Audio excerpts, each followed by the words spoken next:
2026 தமிழ்நாடு சட்டமன்றத்திற்கான தேர்தல் ஏப்ரல் 23ஆம் தேதி வியாழக்கிழமை நடைபெறுவதை ஒட்டி தமிழகத்தினுடைய தேர்தல் களம் சூடுபிடிக்க துவங்கி இருக்கிற இந்நேரத்தில் அரசியலெல்லாம் பேச வேண்டாம், நாம் ஒதுங்கியே நிற்கலாம், ஆகா இந்த பழம் புளிக்கும் என்றெல்லாம் தள்ளி நிற்காமல் சில விஷயங்களை சமுதாயத்திற்கு தெரியப்படுத்த வேண்டிய கடமையும் கடப்பாடும் நமக்கு உண்டு.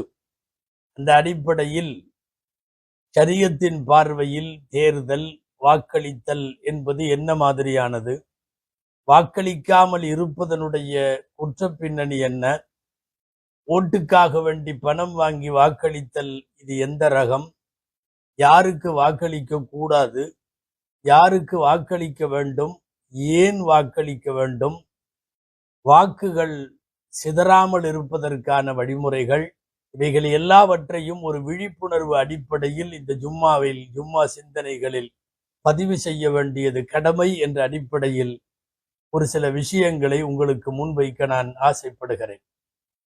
அன்பானவர்களே, உலக புகழ் பெற்ற திருக்குர்ஆன் விரிவுரை தப்சீர் மஆரிஃபுல் குர்ஆன், இதனுடைய ஆசிரியர் அல்லாமா முஃப்தி முஹம்மது ஷஃபி சாஹிப் ரஹ்மத்துல்லாஹி அலைஹி அவர்கள் வாக்களிப்பது, ஓட்டு போடுவது குறித்த தனியாக ஒரு நூலை, ஒரு சிறு தொகுப்பை, ஒரு ஆய்வுரையை இவர்கள் எழுதி தருகிறார்கள்.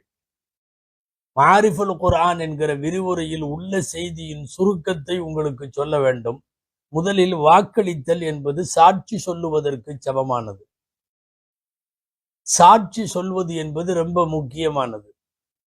ஒருவர் சாட்சிக்காக அழைக்கப்பட்டு சாட்சி சொல்ல மாட்டேன் என்று சாட்சியை மறைப்பது பாவமானது. வாக்களித்தல் என்பது ஒரு வகையான சாட்சி தான். இவர் சரியாக செயல்படுவார் என்று நான் சாட்சி கூறுகிறேன் என்று அதற்கு அர்த்தம், நாம் தேர்ந்தெடுக்கிற நபரை பொறுத்தவரை. அல்லது இவர்களெல்லாம் எனக்கு சரிவர மாட்டார்கள் என்று சாட்சி சொல்லுவதாக அர்த்தம். அல் குர்ஆன் அல்லாஹ் சொல்லுகிறான், சாட்சிகளை மறைக்காதீர்கள். சாட்சியை மறைப்பவனின் உள்ளம் பாவம் செய்கிறது என்பது குர்ஆனுடைய வார்த்தை. அல்லாஹ்விடம் சாட்சியை மறைக்க கூடியவனை விட அநீதக்காரன் யார் என்று குர்ஆன் கேட்கிறது.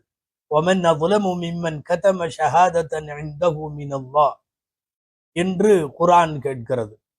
எனவே சாட்சி சொல்லியாக வேண்டும் என்கிற போது நாம் வாக்களித்தாக வேண்டும். அந்த அடிப்படையில் அந்த நூலாசிரியர் வாக்களிப்பதை வாஜிப் என்று எழுதுகிறார்கள்.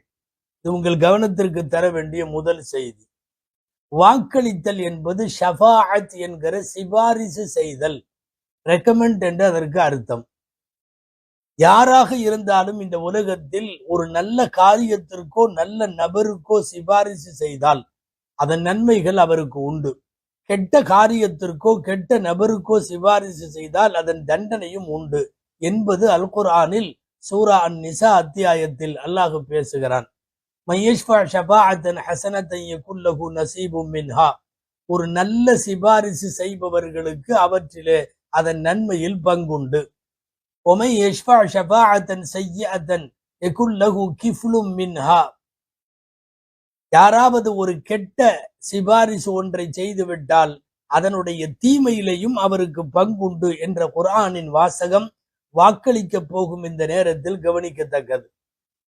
மூணாவது எழுதுகிறார்கள், வாக்களித்தல் என்பது ஒரு அமானிதம்.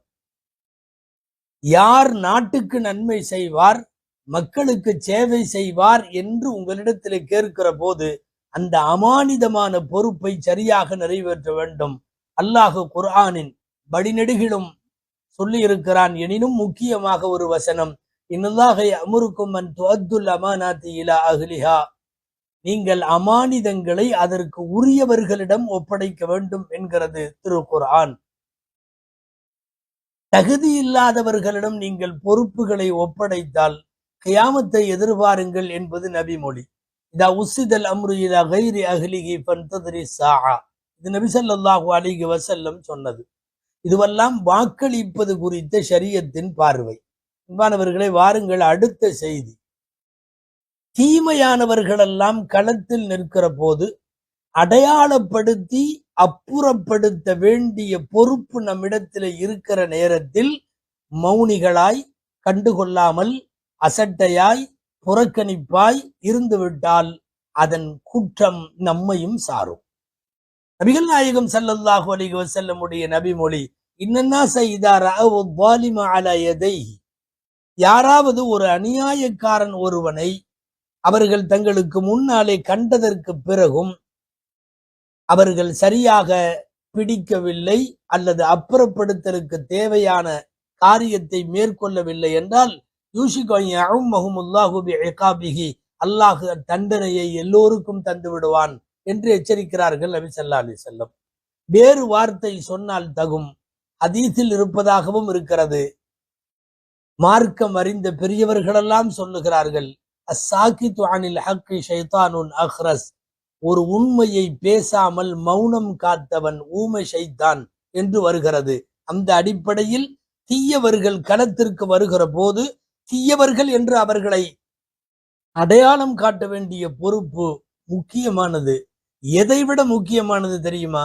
இவன் நல்லவன் என்று ஒருவனை அடையாளப்படுத்துவதை விட இவன் தீயவன் என்று அப்புறப்படுத்துவதற்கான முயற்சியை மேற்கொள்ளுதல் அது மிகவும் முக்கியமானது.